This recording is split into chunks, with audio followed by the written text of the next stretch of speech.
જય ગૌ માતા, જય ગોપાલ। આજે તારીખ 5/3/2026 ને ગુરુવારની સાંજે સેવા કરતા પારૂલ ગૌસેવા જીદિયા ટ્રસ્ટના ગૌસેવકો આજે એક ગાડી ઘાસ અક્ષર નિવાસી પ્રિન્સકુમાર જીતેન્દ્રભાઈ કાછડિયાના બીજી વાર્ષિક તિથિ નિમિત્તે ગૌ માતાને અર્પણ કરવામાં આવે છે। તો ગૌ માતાના દ્વારકાધીશ ગૌ સેવકો અને દાતાઓના પરિવારો પર સદાય આશીર્વાદ વરસાવતો હોય ગૌ માતા દ્વારકાધીશના શરણોમાં પ્રાર્થના। આવો મિત્રો જોડાવ। આ પાંજરાપોળ છે, અહીં હજારો ગૌવંશીને સેવાની ખૂબ જ જરૂર છે।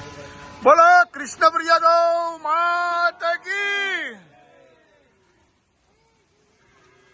સરસ ગૌ સેવકો સેવા કરી રહ્યા છે। એના પાંજરાપોળ છે, અમારી કોઈ પ્રાઇવેટ ગૌશાળા નથી અને હજારો ગૌવંશ છે। જય ગૌ માતા, જય ગોપાલ। કૃષ્ણ લાઈટ કરતો જરાક ફટાફટ જોઈ લો, ખચો ખચ ભેરા છે ગાય માતા।